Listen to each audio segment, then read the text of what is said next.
dibilang saya juga sempat menjadi bagian keluarga dari Pak Hermanto. Jadi sekarang saya pengen cheers dulu. Cheers. Cheers. Buat yang lagi buka puasa juga kan. Luar biasa. Saya buka juga pengen puasa bilang, sekalian nih. Pertama-tama thank you banget Pak Hermanto udah ikutan IG Live juga sama udah sudi ikutan IG Live sama saya dan ini sebuah kehormatan banget. Saya excited banget. Kita juga sempat ketemu di beberapa kesempatan ya. Kita sempat lari bareng ya di Kleoran. Waduh, saya ngaku kalah ya kalau lari. Daniel kenceng banget. Saya berapa menit udah ketinggalan saya. Tapi yang saya suka sebenarnya gini, jadi kemarin itu saya sempat nge-MC di Surabaya untuk acara, atau mungkin untuk Cleo juga kali ya, saya agak lupa, pokoknya satu event kayak untuk Cleo, dan itu saya nginep di Vasa Hotel, dan di Vasa Hotel itu dikasihnya presidential suite, dan itu literally presidential suite karena Pak Presiden Jokowi nginep di situ juga gitu, di ruangan suite yang itu juga. Itu saya benar-benar ngerasa wow, ini Pak Jokowi sempet nih tidur di tempat tidur ini juga gitu kan. Itu kayak luar biasa sekali. Luar biasa. Jadi, thank you banget Pak Hermanto. Salam juga buat thank you juga nih Daniel. Sama keluarga juga, Belinda, Melisa, semua. Waduh, benar-benar deh. Kangen juga saya ke Surabaya. Nongkrong kita lagi. Ayo, nanti kontak-kontak ya kalau pas ke Surabaya. Setelah pandemi ini selesai gitu ya. Yes, pasti. Pak Hermanto, jadi saya emang pengen ngobrol sebenarnya lebih kayak picking your brain. Ini saya pengen sedikit get inside your brain untuk belajar lebih banyak lagi soal entrepreneurship gitu ya. Jadi ini ngomong-ngomong saya pengen kasih tahu, saya kenalin dulu Pak Hermanto mungkin ke teman-teman yang sekarang ini lagi nonton. Ini kalau misalnya kalian sekali lagi kalau misalnya kalian nge-YouTube atau nge-Google Pak Hermanto itu yang keluar Crazy Rich Surabayan semua gitu. Itu kayak udah jadi apanya ya, kayak kata-kata kondangnya nih sekarang nih, nickname-nya buat Pak Hermanto gitu kan. Dan Pak Hermanto ini mungkin bisa saya bilang salah satu orang yang paling humble banget. Kalau misalnya kita ketemu, kita selalu kayak saya sama asisten saya pun juga disuruh duduk di satu meja sama Pak Hermanto juga. Kita makan bareng, kita di-treat makanan yang sangat enak banget di Hotel Vasa, saya ingat banget. Dan ketika Pak Hermanto juga ceritain tentang makanan ini, itu passionate banget, dengan semangat banget. Wah, ini ayam apa namanya itu? Ayam berdiri. Ayam berdiri. Itu standing chicken ya. Sampai sekarang di saya masih standing chicken tuh, iya. Itu kayaknya Pak Hermanto mempunyai passion bukan cuma di restorannya atau di hotelnya atau di bisnis yang besar, tapi sampai si ayam berdiri pun juga bisa diceritakan dengan passionate banget gitu kan. Dan Pak Hermanto ini beliau adalah owner atau founder juga dari Tancorp ya, kita bilangnya ya. Dan kita juga saya juga again yang tadi saya bilang, saya dulu saya bersyukur banget bisa jadi bagian dari Tancorp juga di Cleo sebagai brand ambassador selama 2 tahun. Dan abis itu juga Pak Hermanto selain itu juga ada Avian, Cat Avian, dan ada Vasa Hotel gitu kan. Dan sebenarnya itu cuman beberapa bagian bisnis unitnya, tapi sebenarnya masih banyak lagi ya. Jadi kalau nggak salah nih, ini saya catat juga, pokoknya lebih dari 15.000 karyawan, ada 300 brand, ada 8 holding company dan 77 company. Itu juga saya nontonnya yang mungkin beberapa tahun yang lalu. Sekarang saya udah nggak tahu nih ada berapa banyak gitu kan. Anyway, jadi sekarang nih Pak Hermanto, saya mungkin sebelum kita masuk ke ini ya, saya sekalian nunggu teman-teman juga. Saya pengen nanya sih sebenarnya. Saya dulu sempat duduk sama 2 bilioner lah, sambil makan sama mereka. Dan mereka sempat kayak bercanda-bercanda gitu, lagi ngomongin soal anak mereka gitu kan. Waduh, dia bilang kayak gini, waduh, anak kita tuh sekarang udah susah dibilangin mau ini itu, waduh susah banget. Yang satu komplain sama yang satunya lagi gitu. Yang satunya lagi, dia ini super billionaire ya, maksudnya kayak wah ini namanya kalau saya sebutin pasti kenal lah. Tapi abis itu dia bilang kayak gini, ya Pak, bagaimana ya, kita ini kan anaknya petani, Pak. Kita ini anaknya orang susah, Pak. Tapi kalau anak-anak kita, itu mereka anak-anak orang kaya. Susah diatur emang. Saya ngerasa dari apa ya, itu bercanda, tapi ada truth di situ. Nah, tapi yang menurut saya luar biasa, saya udah ketemu sama anak-anaknya Pak Hermanto. Saya ngelihat dari mereka itu sangat rendah hati. Gak ada satupun dari mereka yang kayak, wah sombong, gue anaknya Pak Hermanto gitu. Gak ada satupun. Yang kedua kalau ngomong tuh benar-benar apa ya? Mereka kayak ngomongnya benar-benar dengan rendah hati banget. Kayak Melisa gitu kan, kayak apa ya? Dan Belinda juga. Dan saya bingung gitu. Kayak kok bisa gitu? Apa sih kiat-kiat untuk apalagi sekarang ini saya yakin nih banyak yang nonton pun juga mungkin udah middle class gitu ya, mungkin lebih sukses daripada generasi sebelumnya gitu. Apa sih kiat yang bisa diberikan kepada anak kita sehingga mereka bisa tumbuh dengan drive nggak kayak ya udahlah bokap gue udah tajir ini, gue nggak perlu ngapa-ngapain juga, gue udah tinggal makan duitnya aja atau apa, tapi bisa punya drive atau kemauan untuk terus berdagang, terus berbisnis, terus menjadi entrepreneur, terus memajukan diri, seperti Pak Hermanto sendiri gitu. Oke, baik. Sebelumnya perkenalkan, nama saya Hermanto Tanoko ya. Jadi tadi sudah Daniel jelasin, kami ada Tankop Holding Company dengan 8 subholding dan 36 bisnis unit ya. Jadi kalau tadi Daniel ada singgung-singgung crazy rich atau apa, saya nangkepnya rich itu bukan hanya kaya dalam soal materi atau keuangan aja, tapi kita rich dalam arti kita mau belajar ya, rich dalam pengetahuan, rich dalam nilai-nilai kebaikan. Jadi rich itu kan juga luas ya. Jadi bukan hanya mengenai materi aja. Kalau sharing mengenai anak-anak itu karena mulai awal waktu anak-anak masih kecil, kami itu sering komunikasi. Makanya ini time togetherness dengan anak-anak, family time yang benar-benar bernilai, itu yang paling penting menurut saya. Jadi waktu anak-anak itu beranjak remaja, kita terus komunikasi. Besok besar mau jadi apa, kalau jadi bisnis itu harus bagaimana, tentang value-value uang, tentang value-value bisnis. Itu ke depan itu seharusnya apa yang terbaik. Jadi jangan semuanya itu dinilai dengan uang ya. Sehingga anak saya ini meskipun sekolah di luar negeri, saya bukain rekening, saya kasih uang, tapi mereka harus report setiap bulannya, dipakainya untuk apa. Dan yang paling yang paling penting, yang paling penting lagi, saya sama istri setiap bulan berkunjung ke Australia untuk melihat anak-anak setiap bulan. Wow. Dan setiap hari ditelepon. Setiap hari tidak pernah lupa. Nah, itu yang membuat kami itu mungkin berbeda ya. Jadi bagi kami itu yang paling penting itu adalah keluarga. Kalau keluarga itu kita bisa bahagia, itu otomatis apa yang kita kerjakan itu bisa maksimal. Karena kita dengan hati yang bahagia dan disupport oleh seluruh family. Nah, jadi saya nggak sepaham kalau banyak pengusaha yang uangnya sudah banyak, sudah kaya, dia nyekolahin anak di yang terbaik, kasih fasilitas terbaik, mungkin kalau perlu kasih supercar, tapi dia tidak ada waktu untuk anaknya, hanya kasih materi aja, kasih uang aja. Nah, itu begitu banyak problem ya, kalau anak sekolah di luar negeri pasti hari pertama, hari kedua, sebulan, mungkin bahkan berapa bulan masih bermasalah, tapi dia beradaptasi sehingga akhirnya culture antara si anak sama orang tua ini akhirnya menjauh, bukan menyatu, semakin menjauh, sehingga begitu lulus 3-4 tahun kemudian, wah ini sudah berbeda banget gitu ya. Iya, jadi stranger. Sudah nggak bisa respect sama orang tua, mungkin tidak sepaham, karena dia sudah dibesarkan di negara yang sedang berkembang dan juga culture yang berbeda. Jadi dia sudah beradaptasi, begitu pulang dia nggak bisa menerima mungkin yang ada di dalam keluarga maupun yang ada di negara kita sendiri. Kalau saya setiap bulan ke sana kan mesti bawa bumbu rawon, bumbu soto.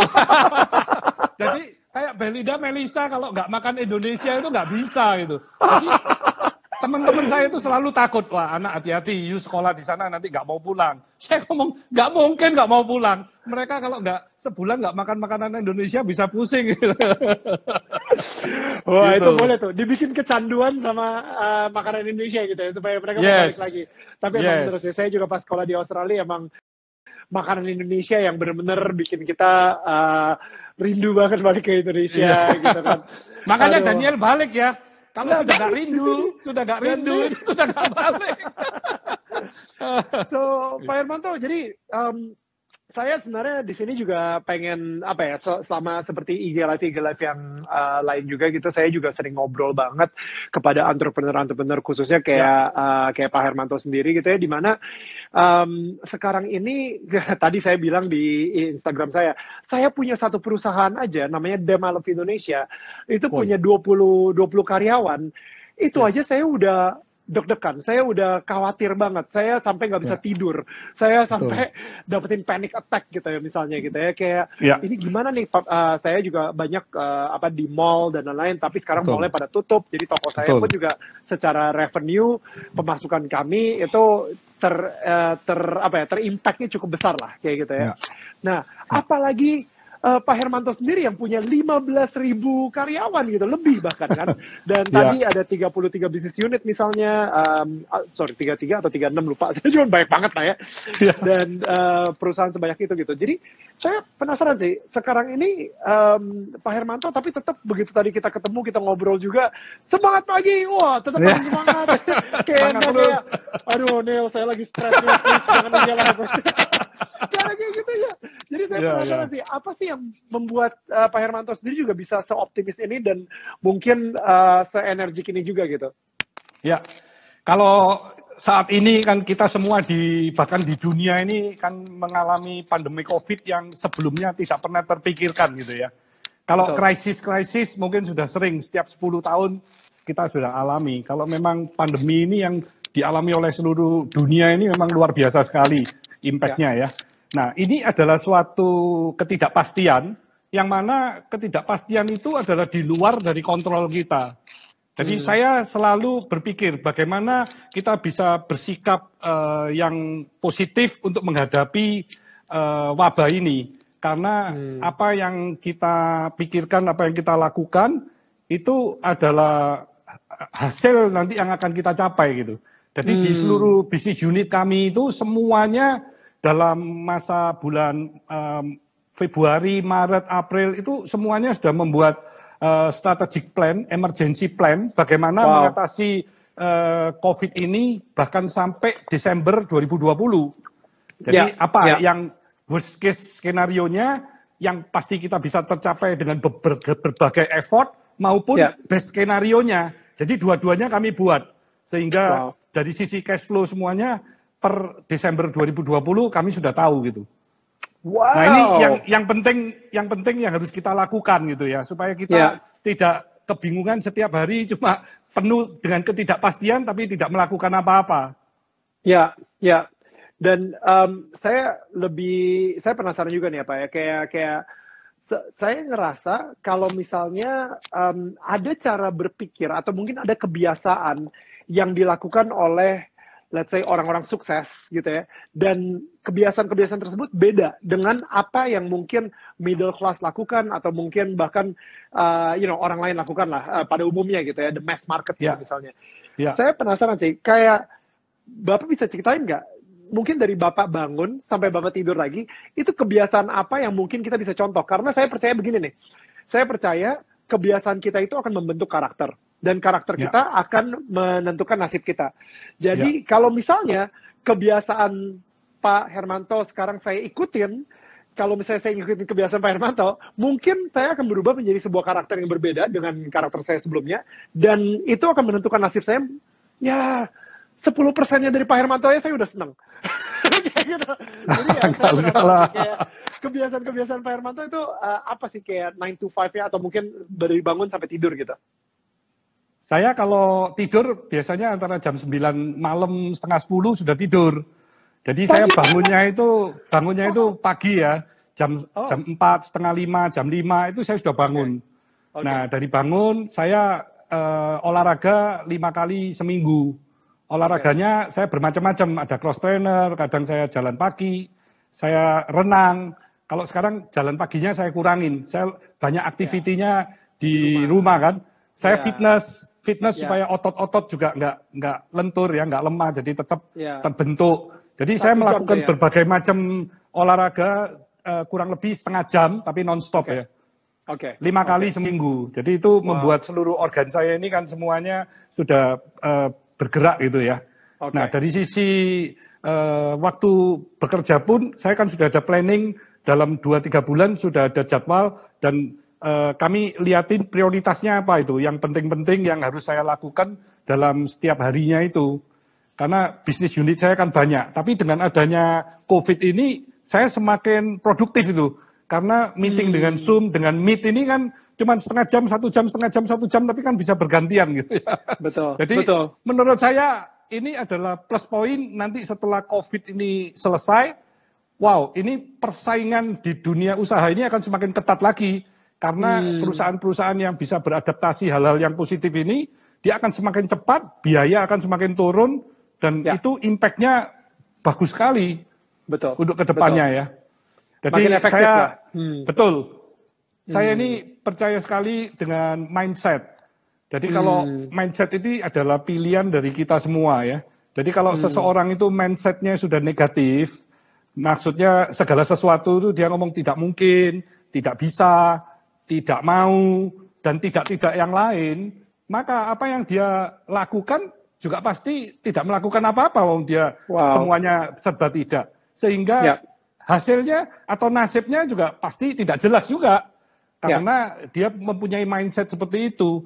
Terus di era COVID ini pun banyak sekali berita-berita terutama di sosmed ya, terutama di WA group, itu banyak hal-hal yang negatif. Nah, kalau menurut saya 90-95% itu berita negatif itu akan menjadikan kita ini mempunyai mindset negatif. Jadi kita jadi paranoid, kita ini takut, ini tidak bisa, itu tidak bisa. Sehingga itu yang membuat orang itu akhirnya pesimis, terus tidak melakukan apa-apa. Jadi kadang dia ngomong, udahlah kalau begini apa yang bisa kita lakukan? Ini kan semuanya serba tidak pasti. Jadi dia akhirnya tidak memutuskan, menghindari resiko. Dan itu semua juga termasuk mindset negatif. Karena kita dalam kondisi COVID ini penting sekali bagi kita ini untuk secepatnya bisa beradaptasi sehingga kita mendapatkan peluang-peluang yang orang lain tidak melihat. Bertaburan ini. Kalau kita melihat ini, wow, potensinya luar biasa sekali. Jadi bukan hanya masalah saja, tapi peluang-peluang ini juga banyak sekali.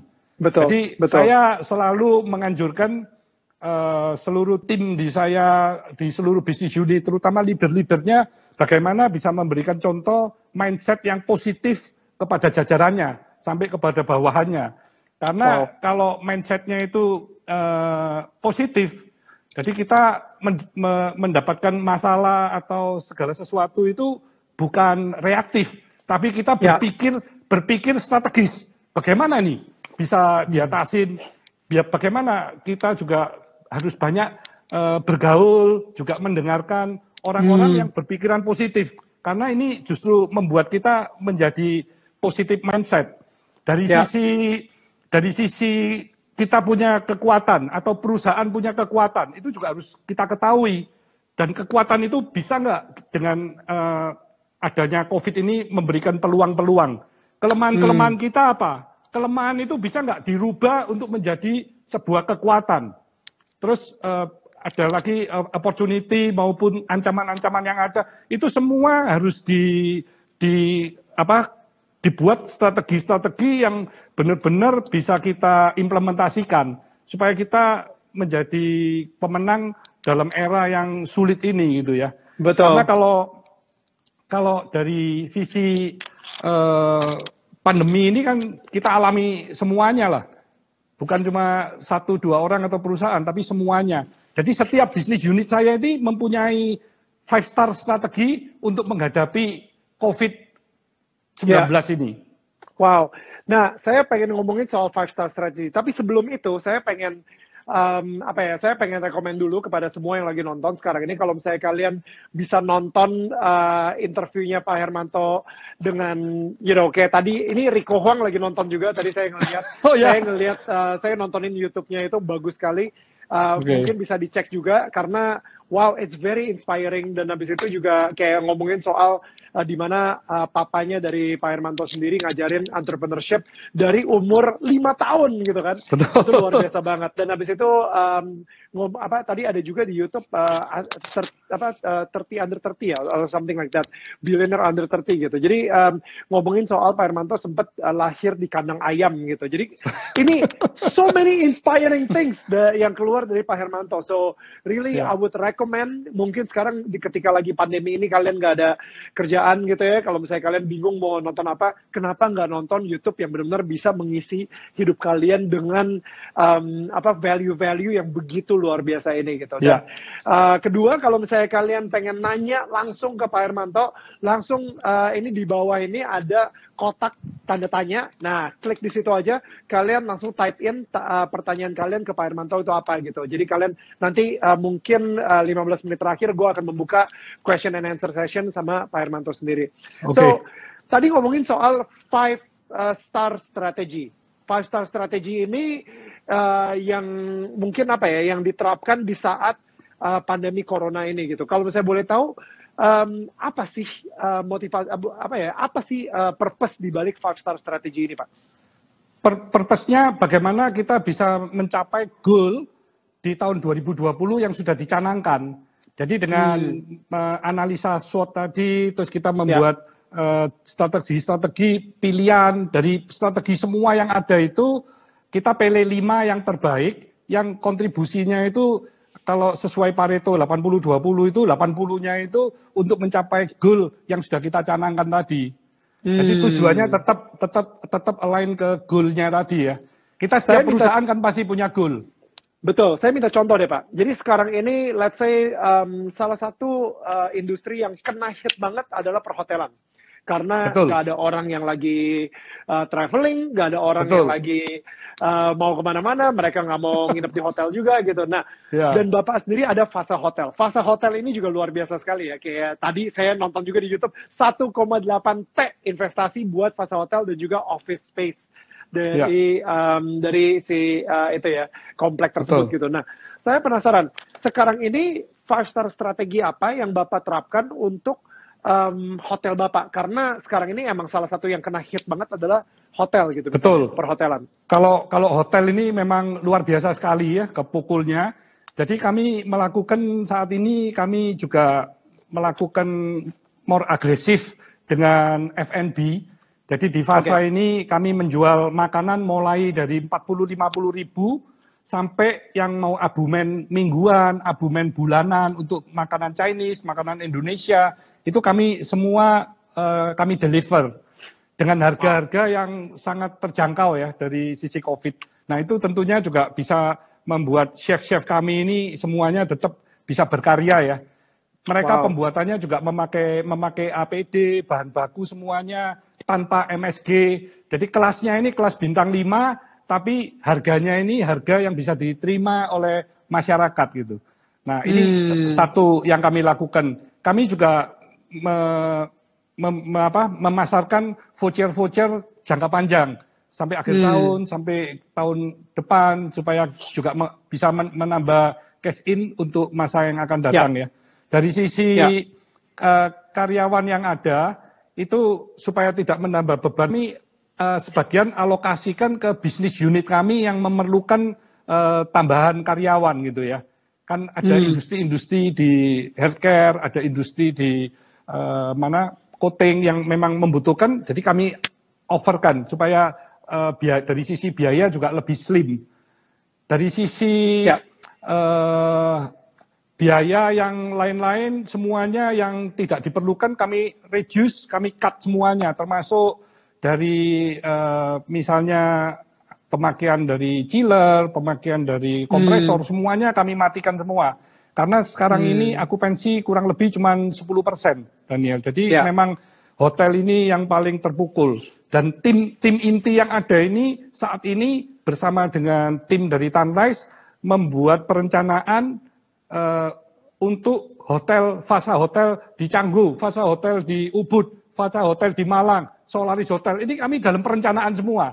Jadi dalam masa sulit ini kami sudah punya waktu untuk terus berdiskusi. Kami akan membangun beberapa hotel setelah COVID ini selesai tentunya.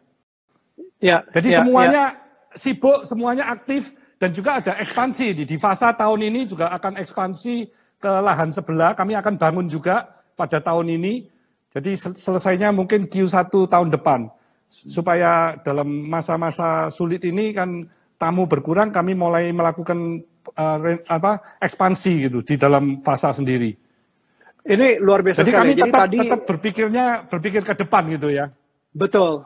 Jadi pertama don't lose hope, itu penting banget ya, karena kayak sekarang ini di masa COVID, bukannya kita yang aduh ini bisnis gimana nih, bakal bangkrut atau apa, tapi malah berpikirnya bagaimana kita ekspansi setelah pandemi. Betul. Dan yang kedua, kita harus bisa cepat beradaptasi, di mana kayak tiba-tiba sekarang nih fasa yang hotel bintang 5 menyediakan makanan-makanan yang harganya mudah dijangkau. Betul.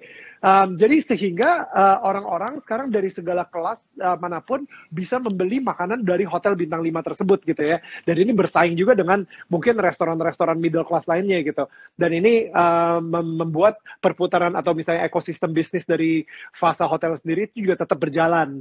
Itu that's amazing, Pak. Jadi I think that's a very itu salah satu dari 5-star strategi yang tadi dan Nextnya Daniel, F&B yang kami ada yang Indonesian, ada yang Chinese, Jepang, Western, itu nanti kalau dari sisi masyarakat bisa menerima, itu nextnya itu kami akan buat branding yang sesuai dan akan kami lanjutkan. Jadi itu juga mimpi saya, bagaimana nanti di dalam Tankop ini mempunyai subholding Tan Creation ini bisa mempunyai market share juga di dalam dunia F&B Indonesia. Karena F&B di Indonesia itu dirajai oleh perusahaan-perusahaan luar ya Pak ya. Kayak I think pie yang cukup besar itu dirajain sama let's say nggak tahu boleh sebut brand atau enggak nih, pokoknya ada ayam goreng lah, ada pizza lah, ada burger lah, ya kan, jadi kayak itu semuanya brand-brand luar semua gitu, belum ada brand Indonesia satu yang benar-benar kayak merajai itu ya Pak ya? Belum, karena konglomerat di Indonesia ini maunya juga gampang. Jadi kalau mereka ingin mempunyai satu pasar, mereka tinggal ambil lisensi aja, royalti, jadi nggak punya mereknya merek mereka di luar negeri, terus mereka ngembangkan di sini, itu sudah pasti gitu. Nah, saya ini nggak suka seperti itu. Yuk coba lihat, itu saya membangun hotel Fasa aja, saya juga tidak mau kan. Saya tidak mau memakai manajemen dari luar negeri, yang mana itu sudah pengalaman, sudah punya brand yang kuat, sudah pasti bisa mendapatkan okupansi. Saya pertama kali ngerintis Fasa, berat sekali, akupansinya hampir cuma 10%, 15%. Nah itu serangan dari baik dari keluarga, baik juga dari teman-teman. Ngapain yuk pakai brand yang nggak dikenal begini? Tapi saya tetap bertahan, saya memberikan value-value. Akhirnya setelah setahunan kami menjadi nomor satu itu hotel bintang 5 di Traveloka ya. Terus kami mendapat penghargaan di ASEAN yang kami tiket semua dikasih free. Jadi kami satu-satunya bintang 5 yang mendapatkan banyak penghargaan. Dari sisi F&B juga kami nomor 1 di antara bintang 5 yang ada di Surabaya ya. Jadi menurut saya sudah membuktikan bahwa hotel bintang 5 di bawah manajemen dari putra-putri Indonesia bisa tuh bersaing sama merek-merek dari luar. Betul. Tapi memang butuh strategi, butuh effort itu di awal-awal itu. Tidak gampang gitu. Tapi kedepannya kan kita jadi punya brand Indonesia yang nantinya bisa ke luar negeri kan. Amin. Setuju banget. Dan kalau saya boleh tahu juga gitu, kita sering banget belajar justru dari kegagalan seseorang gitu ya. Sekarang ini banyak banget mungkin saya juga salah satu dari entrepreneur yang ketakutan bahwa bisnis saya akan tutup bangkrut misalnya seperti itu ya, gara-gara kita nggak pernah tahu kapan pandemi ini akan berakhir. Saya misalnya contoh, ini mall kalau misalnya tutup selama 6 bulan ke depan, kelihatannya akan sulit ya untuk mendapatkan pemasukan gitu, dan saya hanya bergantung sama online aja misalnya seperti itu, dan mungkin yang tadinya revenue-nya 100% sekarang jadi cuma 5%, jadi 95% cut misalnya seperti itu. Ketakutan. Atau mungkin di sini ada entrepreneur yang bisnisnya pun juga sudah pilot misalnya gitu, kayak di Amerika pun juga banyak gitu bisnis-bisnis yang udah bangkrut gara-gara pandemi ini dan mereka sulit banget mendapatkan revenue. Saya pengen tahu deh, kalau dari Pak Hermanto sendiri udah pernah belum ada satu bisnis unit yang ternyata gagal? Ya, maksudnya no matter what you do, ternyata biarpun sebisa mungkin di ini, tapi tetap aja ternyata harus tutup gitu. Mungkin pasti adalah satu atau dua gitu. I mean, ya, kalau boleh belajar gitu ketika menutup, perasaannya seperti apa dan bagaimana cara bisa menanggulangi tersebut gitu. Khususnya untuk entrepreneur muda yang saat ini pengen membangun bisnis sendiri tapi ternyata kena corona gitu misalnya. Ya, kan menurut history sejarah dari 1.000 perusahaan baru startup itu yang bisa bertahan selama 5 tahun kan kurang lebih hanya 5%. Berarti dari 1.000 itu cuma 50. Wow. 50 ditarik lagi 5 tahun lagi ke depan itu mungkin sisanya hanya 25 atau 30 aja. Jadi memang untuk startup atau membuat satu usaha baru, bisnis baru itu tidak mudah.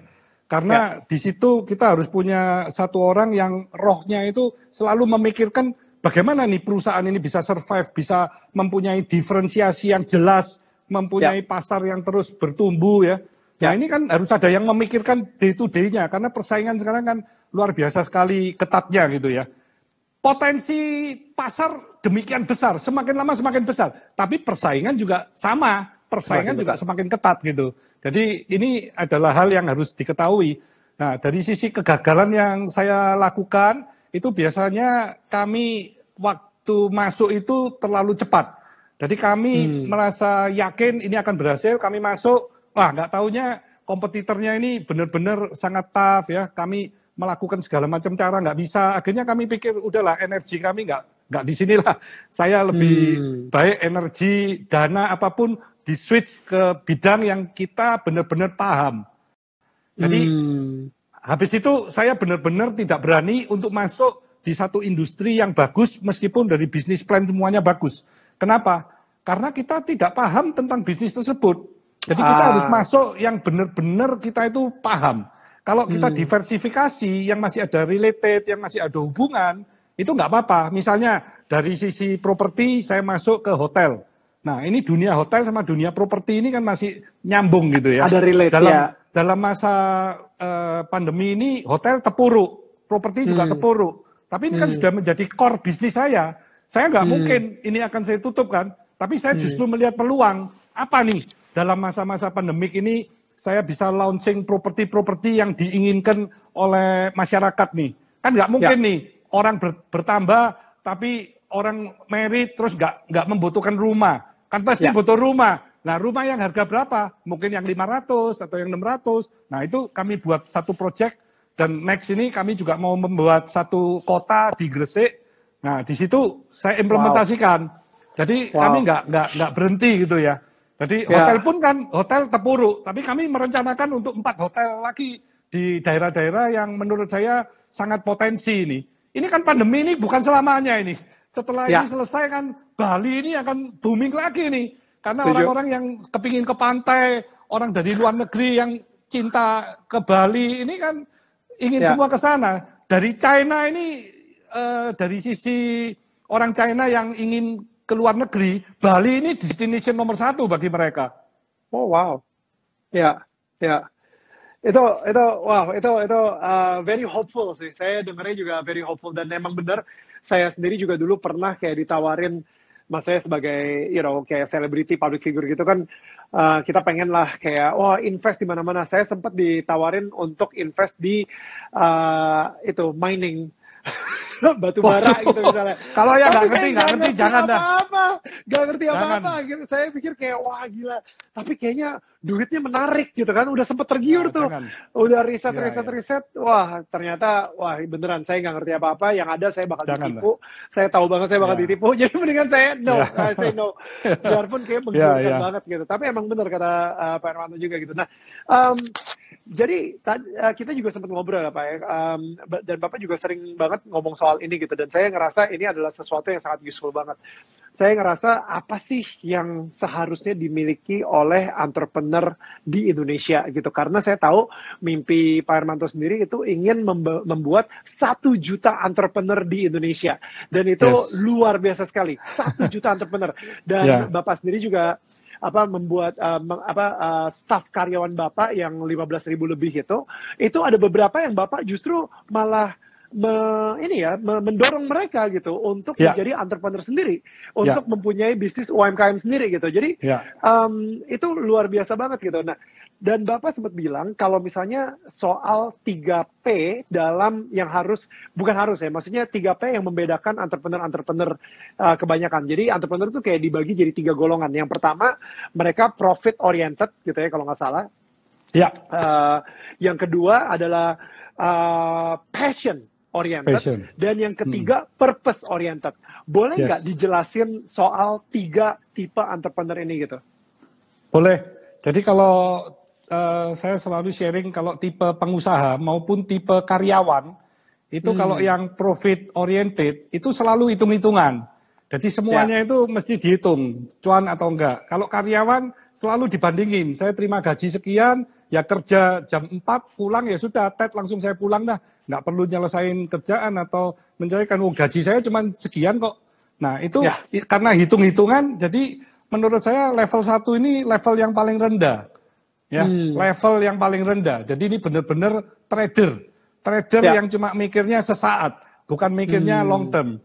Nah kalau tipikal yang tadi Daniel sebut passion, kalau orang itu sudah punya passion, berarti dia punya gairah dengan apa yang dia kerjakan, itu maka dia tidak akan mengenal capek itu.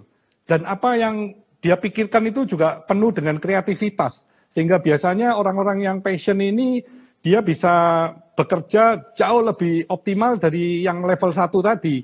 Jadi kalau karyawan pun dia akan kerjanya diselesaikan dan dia memberikan ide-ide yang mungkin juga di luar dari pemikiran pimpinannya. Yang entrepreneur juga sama, mereka memberikan itu karena senang, mereka kadang tidak hitung-hitungan juga. Nah, sehingga efeknya apa? Efeknya itu tadi pengusaha atau karyawan yang tipikal 2 ini akan mendapatkan yang nomor 1 tadi. Dia soal gaji, dia pasti akan dapat yang terbaik. Nggak mungkin dong pimpinannya atau owner ngasih gaji standar. Ini kerjanya luar biasa, idenya bagus, dia pasti mendapatkan nomor 1 profit tadi. tersebut, uang tersebut. Betul. Nah, yang nomor 3 ini adalah level yang paling tinggi.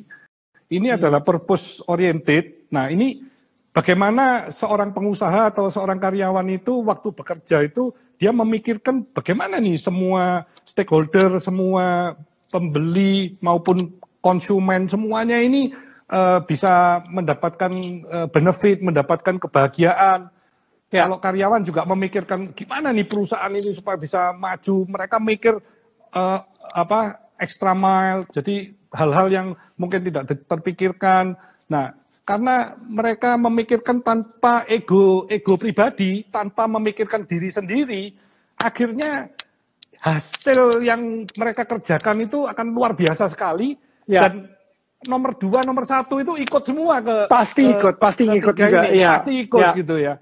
Nah, ini yang saya selalu menganjurkan seluruh leader-leader saya kalau berusaha itu pilihlah yang nomor 3 gitu.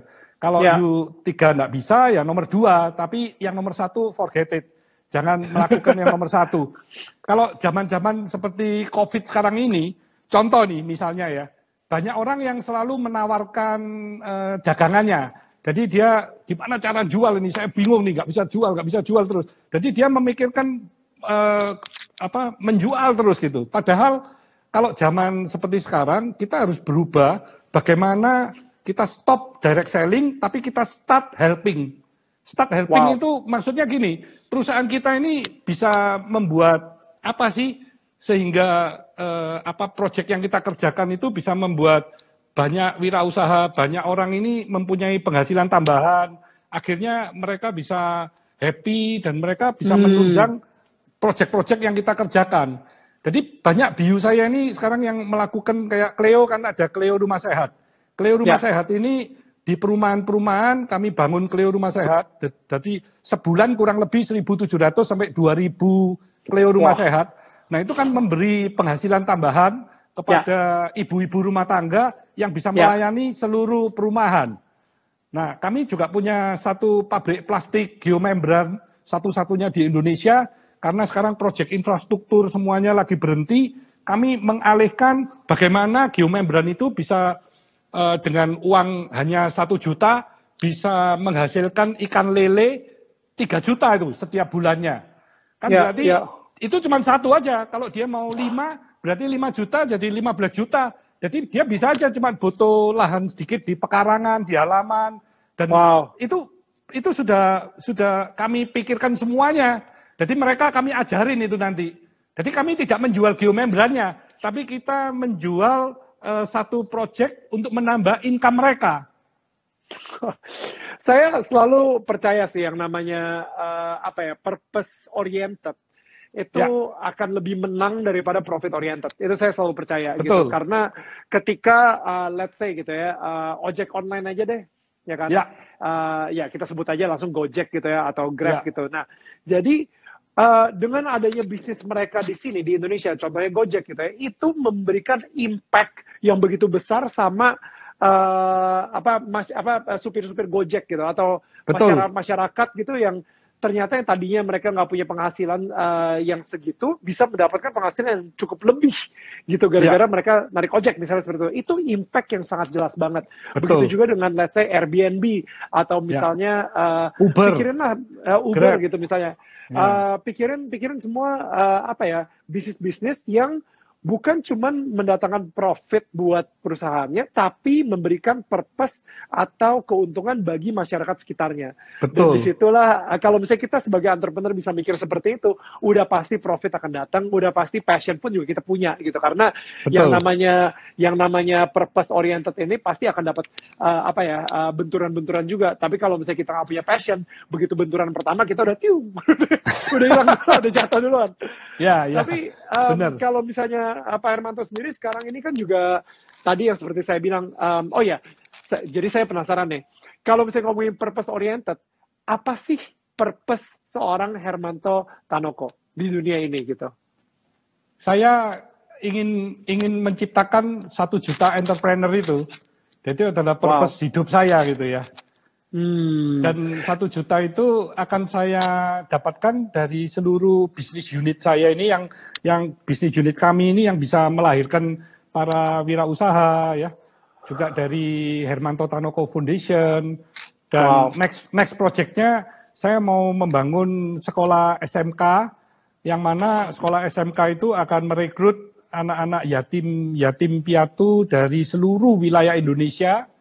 Jadi kami akan didik mereka itu 50% akademis, 50%-nya bagaimana mereka bisa berusaha.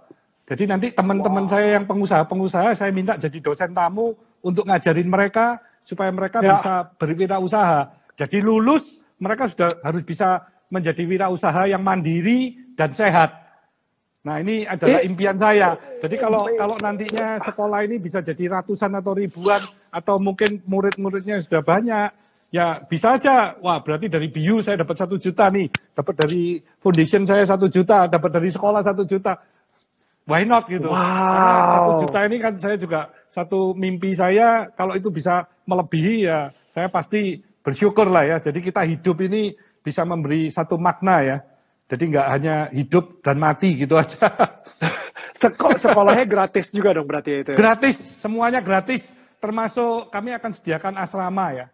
Makanya syaratnya itu tadi. Syaratnya kami akan alokasikan ke seluruh wilayah Indonesia anak-anak yatim piatu. Jadi bukan cuma satu daerah atau satu agama saja. Jadi saya tidak mengenal sara. Semuanya dialokasi berdasarkan wilayah, berdasarkan dari religionnya juga. Sehingga di situ saya ingin benar-benar mereka itu hidup rukun, bineka tunggal ika. Gitu. Amin. Indonesia bersatu, kita bersama pasti bisa gitu ya. Oke, nah sekarang saya akan membuka question and answer dan ini ada satu pertanyaan dari Yesi Simbolon dan ini pertanyaan saya juga, Pak Tanoko, kok bisa humble gitu sih? Gimana bisa se-humble itu, serendah hati itu gitu? Saya juga penasaran. Jesus bless you, Pak, dari Yesi Simbolon. Mungkin bisa dijawab. Karena papa mama saya ini kan hidupnya sangat sederhana ya. Jadi mama saya aja mulai pagi jam 5, jam 4 pagi kerja sampai jam 10 malam. Itu hari Sabtu Minggu tetap bekerja. Jadi mama papa saya itu memberikan satu contoh nyata, bukan cuma cerita gitu ya. Jadi kami anak-anak itu melihat sendiri gitu ya. Jadi demikian kerasnya hidup dari papa mama, dan papa itu hebatnya selalu kalau ada penghasilan itu ditabung, dibelikan emas. Emas kecil-kecil dimasukkan ke kalengnya, bekas kalengnya susu itu. Jadi pernah suatu ketika sama pembantu mau dibuang itu, dikira kerikil-kerikil nggak kepake itu. Ini saya diceritain oleh papa itu pada tahun 60 lebih lah ya. Jadi karena memang waktu itu sudah lama sekali, waktu saya masih baby itu. Itu pernah ditemukan mau dibuang tuh, pikirnya nggak kepake. Karena cuma digeletakin. Tapi intinya papa saya itu hidup sangat sederhana, suka menabung. Jadi kami anak-anaknya juga akhirnya berpikir apa yang bisa dibanggakan. Kita juga semua sama. Saya makan pecel 10.000 juga bisa saya. Wow. Jadi, sekarang pun juga masih bisa gitu ya? Bisa. Saya ke pasar setiap minggu diajak teman-teman habis jalan pagi, ayo makan pecel di pasar. Wah itu kadang mereka sudah nggak tanya, saya hobinya cuma makan pecel itu aja. Luar biasa. Iya. Ini saya langsung mau ke pertanyaan berikutnya. Ini dari Esther Angin. Pernah nggak Bapak merasa di titik terendah dalam bisnis? Terus apa yang Bapak lakukan? Titik terendah yang saya alami itu waktu krisis 97-98. Meskipun perusahaan kami semuanya itu tidak ada yang berhutang dalam US dollar. Karena papa saya ini kan selalu mendidik anak-anaknya itu jangan tamak, jangan lupa dengan reputasi, jangan serakah. Karena kalau 97 kalau orang pinjam US dollar kan cuma 5%. Padahal kalau minjem rupiah zaman itu 24%. Depresiasi rupiah US dollar setiap tahun cuma 5%. Berarti kalau minjem US dollar itu untungnya 14%. Tapi karena mereka tamak utang US dollar, begitu US dollarnya naiknya hampir 8 kali lipat, udah semua dijual juga nggak bisa bayar. Nggak bisa bayar. Kami tidak mengalami itu. Tapi pasar ini demikian drop, US dollar setiap hari berubah-ubah. Nah itu menurut saya titik yang paling rendah, tapi kami tidak mengalami satu masalah. Jadi kami terus berusaha bagaimana kami bisa bertahan, sehingga setelah 97-98, perusahaan kami growth-nya itu paling cepat itu. Kami growth-nya paling cepat. Karena kami yang paling siap kan, tidak ada masalah. Tapi memang waktu krisis benar-benar drop. Waktu krisis itu. Jadi pengalaman kami itu, kami segala sesuatu itu harus diperhitungkan resikonya. Jadi saya selalu ngomong dengan seluruh tim saya, kita memang di dalam culture, di dalam value saya, itu ada customer focus, integrity, nationalism, teamwork, dan agility. Agility ini kan maunya cepat, tapi cepat yang diperhitungkan. Jadi jangan sampai cepat terus kita jatuh, terus kita nyalain lantainya, kita nyalain keramiknya, kita nyalain apa-apanya, jangan. Tapi kita sudah perhitungkan. Jadi kalau kita misalkan balapan F1 misalnya, kita kan harus ngegas tuh, nggak boleh ngerem. Kalau ngerem kita nggak mungkin jadi juara nomor 1 kan. Tapi bagaimana kita mengantisipasi keselamatan kita sebagai pengendara, kasih safety, sehingga kalau kecelakaan, kita tidak sampai cacat, kita tidak sampai fatal, kita masih bisa berlomba lagi. Jadi kita memikirkan bagaimana nih supaya kita jangan sampai resiko, tapi tetap speed harus nomor 1. Karena sekarang ini dalam persaingan ini yang paling menang kan speed. You bukan besar atau kecilnya perusahaan, you harus speed. Setelah strategi, you speed eksekusinya ini harus cepat. Kalau you cuma mikir-mikir strategi terus you tidak berani untuk melakukan satu langkah-langkah, ya percuma. Betul. Itu bagus banget, Pak. Saya sendiri juga sebenarnya banyak belajar bahwa speed itu atau kecepatan, agility itu yang tadi Bapak bilang, itu benar-benar yang menentukan apakah perusahaan itu bisa kuat untuk berkompetisi atau perusahaan itu akan jatuh. Begitu dia telat dikit sih udah pasti. Dan reputasi menurut saya juga sangat penting ya. Integriti, reputasi, ini sangat penting. Karena kita dalam kondisi krisis ini atau COVID ini, kita bisa baru tahu nih, wah ini yang bermasalah, orang-orang yang bermasalah, atau mungkin ini orangnya kaya, tapi kenapa kok dia mau mempersulit, ya kita akan tahu semua kan, lebih terlihat gitu, daripada you kondisi fine-fine aja gitu. Nah, kita harus menjaga reputasi kita supaya kalau COVID ini selesai, kita tetap banyak opportunity yang mendatangin kita loh. Betul. Nah, ini ada pertanyaan lagi dari Jengis 18. Saya juga penasaran sih, karena saya sendiri juga sebenarnya pemula banget nih untuk investasi, apalagi Bapak sendiri kan ada nih, udah IPO juga, CLEO ya, kalau misalnya di IDX gitu ya. Nah, apa nih tips investasi buat para mahasiswa? Kadang-kadang bukannya apa nih ya, saya sendiri kalau misalnya mau beli saham, itu saya ngelihat historicalnya aja. Saya cuma ngelihat, oh dulu sahamnya segini, angkanya segini, oh ini turun, oh yang ini stabil gitu kan. Saya males gitu untuk riset lebih jauh lagi tentang ini mereka dapat profit atau enggak ya, market share-nya berapa ya, segala gitu. Saya males gitu ke arah situ lagi. Itu sebenarnya butuh nggak sih Pak? Atau ada tips-tips lain nggak untuk para mahasiswa atau mungkin saya sendiri atau sekarang yang lagi pengen investasi saham? Kalau menurut saya investasi yang terbesar, yang paling bagus, saya sendiri kan sudah ngalami 40 tahun, saya selalu berinvestasi saham. Tapi saham yang saya invest ini kan saham tertutup. Perusahaan saya masih belum TBK. Saya beli sahamnya papa saya terus itu. Sahamnya dikasih terus ASEAN. Saya beli ASEAN. Mulai saya usia belasan itu ya.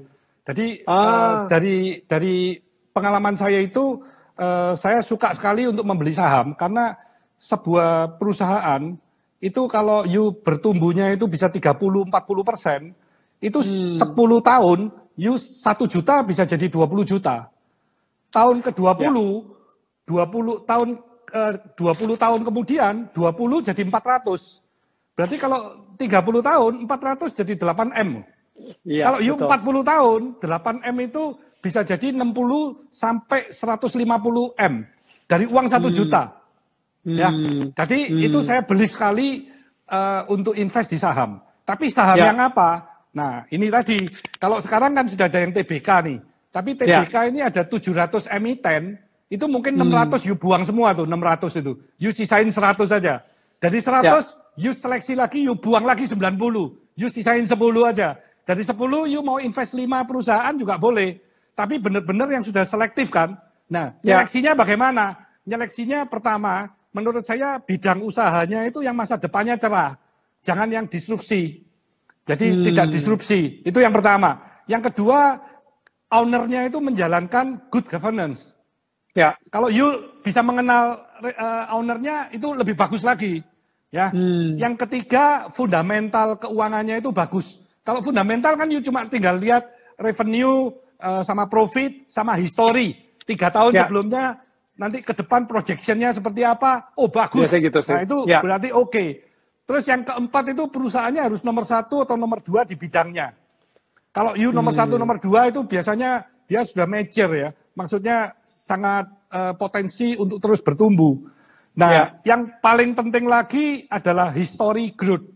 Kalau perusahaan tadi history growth-nya bisa 30% setiap tahun, berarti itu tadi multiple yang seperti yang saya dapatkan, saya invest di Avian dalam 40 tahun puluhan ribu kali itu tercapai. Kita cuma tinggal tidur aja. Yuk puluhan ribu kali, belum lagi dihitung dividen loh. Dividen belum saya hitung itu. Itu cuma valuation dari sahamnya saja. Kalau Daniel lihat Warren Buffett itu adalah investor, dia bukan trader.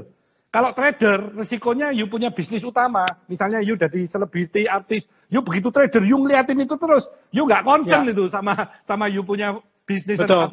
atau Betul. profesional sendiri ya. Jadi lebih baik investor.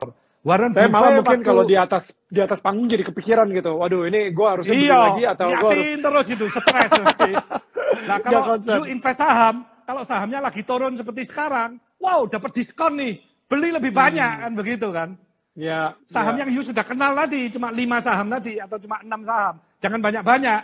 Jadi you jangan melihat berita-berita, tapi you kan kenal ownernya. Wih, ownernya lagi investasi kok nggak bener ini, kok investasinya mulai ngelantur, investasi kemana, udahlah saya lepas lah, saya beli yang lain aja. Jadi you menjual itu bukan karena you ngambil untung. Ya. Kayak Warren Buffett kalau you lihat ya, umur 36 dia cuma punya 8 juta US dollar.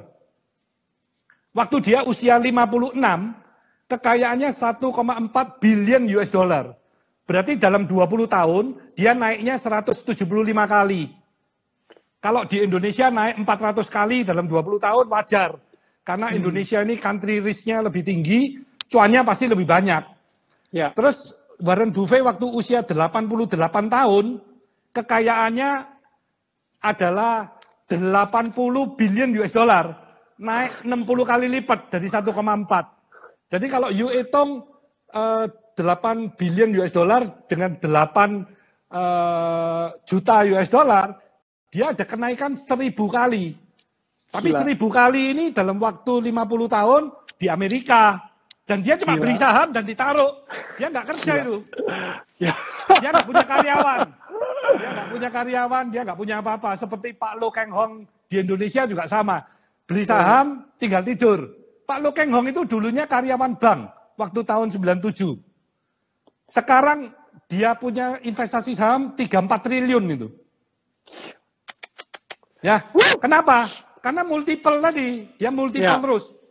Kalau you liatin, you akan jual beli, you hilang, kesempatan you hilang. Tapi kalau you beli terus, itu seperti Pak Lo, you beli saham bagus, tinggal tidur. Karena dia kembali lagi tinggal Pak. tidur itu supaya you nggak lihat. Karena kalau you lihat, naik turun, you jual tuh. Tapi karena ketika kita jadi spekulator, akhirnya kita jadi balik ke profit oriented. Gitu. Ya kan? Bukan purpose oriented. Karena siapa tahu kalau misalnya kita ngelihat satu perusahaan yang kita ngerasa perusahaan ini impact-nya sangat besar untuk orang banyak. Ya, betul. Gue support, gue invest. Kayak gitu. Balik lagi jadi purpose oriented investor mungkin sekarang ya. Kalau betul. Kita investor aja. Juga. You punya uang lebih 10% atau 20 atau 30, you taruh saham. Kalau saya karena percaya saham, jadi saya 60% itu di saham. Oh, wow. Oke. Antara 50-60. 20% di cash, dan sisanya saya di properti. Wow. Jadi kebanyakan cash itu tadi untuk standby. Kayak sekarang saya kan lagi standby nih. Saya sebagai investor, saya sebagai strategic partner. Ada nggak nih perusahaan-perusahaan yang bisa merge, yang bisa saya akuisisi, yang bisa memperbesar saya punya usaha, win-win. Mereka untung, saya juga untung. Karena perusahaan begitu gabung dengan saya, growth-nya saya minta 30, 40, 50%. Wow. Oke, Pak, ini saya khawatir kalau misalnya kita akan kepotong sama IG Live karena cuma 1 jam aja. Jadi kelihatannya kita harus wrap it up now. Thank you banget Pak Hermanto, thank you banget sekali lagi untuk wisdomnya, thank you banget udah sharing sama kita semua yang ada di sini. Tadinya saya ngelihat ini viewer naik terus nih, sekarang udah 1.100 orang nih yang nonton nih. Ini luar biasa banget, ini benar-benar naik terus karena benar-benar wisdom dari Bapak itu applicable banget. Kita bisa mengaplikasikannya juga ke kehidupan kita juga dan ke bisnis kita juga. Jadi mudah-mudahan yang tadi semua yang dibilang sama Pak Hermanto itu bisa memberikan kita semangat baru juga, bisa memberikan kita sebuah pelajaran juga di masa COVID-19 ini. Dan ingat, setelah kita keluar dari pandemi COVID-19 ini, kita menjadi orang yang lebih baik lagi gitu ya. Jangan menjadi orang yang sebelum kita masuk ke COVID-19 ini gitu. So again, Pak Hermanto, thank you so much. Thank you so much. Mulai sekarang, mari kita berpikir positif, berperilaku, dan mempunyai mental positif. Salam bahagia, sehat, dan sukses selalu untuk kita semua. Amen.